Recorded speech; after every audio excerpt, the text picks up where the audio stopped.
This section is called concentration and rate laws. By concentration, we mean things like molarity, and by rate laws, what we're showing is how does the rate depend on concentration. And notice I have the word here, reactant.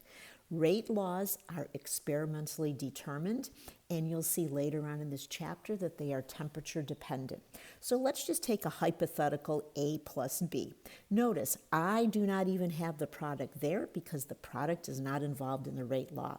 The format of the rate law is as follows. There is a lowercase k, which represents the specific rate constant, and then there is the A reactant and B reactant, and they're normally in molar concentrations. And the little x and the y that are the coefficients, they are not the reaction coefficients. They are the reaction orders. I'll explain that on the next slide. And again, products absolutely never appear in a rate law. So, what is a reaction order? Well, what it is, it's the sum of the orders of each reactant. Again, you'll say that makes no sense. So, here we have a chemical equation, and here someone determined the experimental rate law. We don't write the number 1 there, but it means it is a first order reaction. And again, it was done in the lab. And notice, it does not correspond to the stoichiometric coefficient. We could have another equation, and again, another rate law that is found in the lab. And here we have a 1, and here we have a 1. 1 plus 1 equals 2. So that is second order. And again, this comes from the lab, not from the stoichiometric equation. Know that the orders can be fractional, or they could even be negative. If it's fractional, it's a square root. If it's negative, it's 1 over a concentration. Again, explained as we go further on. But you can predict the effect of rate by the reactant concentration as long as you know the order. So let's say our concentration of Cl2 is going to double. Let's say rate is equal to 1 squared, which is 1. Now, if I double the concentration by putting the 2 there, it will go to a 4. So we will have 4 times the rate. If the concentration doubles by going again from 1 to 2, what we will see is an increase in rate by a factor of 4.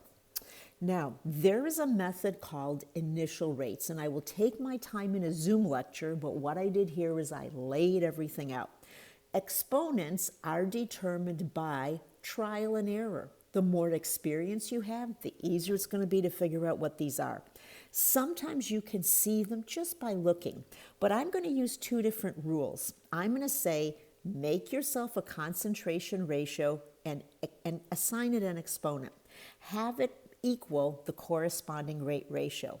And to make the math easier, put the larger rate on the top. And you're probably sitting and thinking, what is going on? So run through this first before you come to lecture, and that way when we do it in lecture, it won't be so overwhelming. What people do is they run a number of experiments, and what they do is they change different concentrations. Sometimes they keep them constant, sometimes they double them. They do all different sorts of things, but again, in the lab, they find out what is the rate. And this is the rate law that we are going to work with. It follows what we said on the earlier slide. In order to find the x and the y, you have to choose experiments. That's the trial and error. So what I am going to do is use trials 1 and 2 for showing you how does this work. All right. So I chose trials 1 and 2. I wrote down all the information here. Notice the concentration of A stays constant.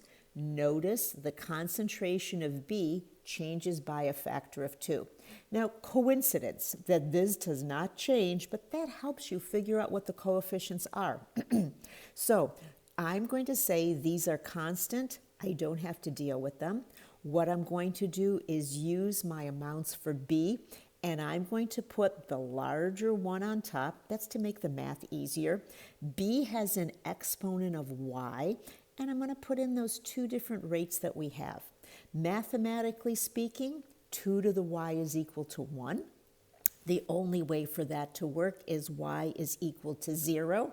So the order of b is 0. B will not appear in the rate expression. And we also say there's no dependence of the rate on b. Again, you could say this on your own. You'd say, oh, I see that b is doubling and there is no change on the rate, therefore it does not play a role. This is because the numbers are working out. Let's just say on a midterm exam, it's going to be a little more challenging. So let's go on to the next part, okay?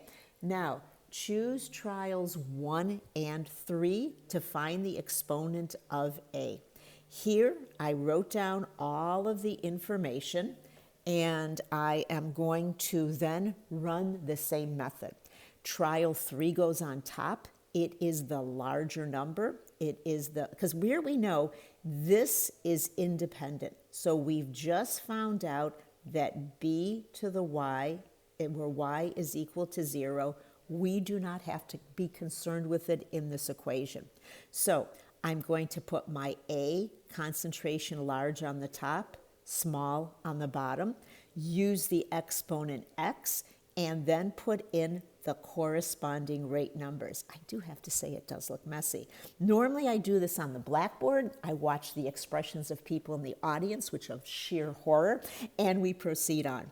But mathematically, 2 to the x is equal to 4, x is equal to 2, so a is second order. A will appear in the rate law expression, and there is a dependence of rate on a. This had only 2 components. Remember, it was rate is equal to k a squared and b 0, which comes out to be rate equals k times a squared. So what if you want to find out what's the numerical value of k? There it sits. Well, what you're going to do is use data from absolutely any trial. There is no one way to do this. And you will rewrite this equation. You will say k is equal to rate divided by a squared. Please don't tell me this is hard, because I know it's hard to see it for the first time, but after you sit and think about it, it is not hard to do at all. Please, please, please put some time in. So what I did is I have that expression and I rewrote it over here. I put in my rate that was determined in the lab. I put in the concentration for A, and remember, B plays no role. When I crunch my numbers out, I get K, the rate constant, is 1.5 per molarity per second. Yes, it's a very unusual label. So you can either see the rate law in this manner, or someone may substitute it in and it appears this way. Now you're going to use this with integrated rate laws also, so take some time and master what's in this section. You need to know how to come up with the exponents, and that way there is this problem. I am not going to work this on this video because I really feel you need to try things on your own. So in this case, we have an A, a B, 2, and a C as reactants. And your job is to figure out what is the X, what is the Y, what is the Z. Should we give a little hint? No, we really want you to try this on your own. Nah, we're going to give a little hint. If I look at experiments 1 and 3, notice A is constant, C is constant. Therefore, the rate that I observe is really dependent on B. That's going to get you started, but you want to rearrange these, or however you want to do it, to come up with a numerical integer for X, Y, and Z. And then what you want to do is find out the rate constant. Come to Lecture Zoom to find out what's really going on. Okay, that's my blank. I was going to work it, but I said, nah, I want them to do it. So you notice that these rate constants have different units, and they're always going to depend on the overall reaction order. How to find the units of K? Well, just like we just did, you rearrange the rate law. I never memorize them. I just go, hey, the rate law is not going to be that complicated. I'm just going to rearrange it. I know the rate has to be in concentration per time unit. Here it's molarity per second.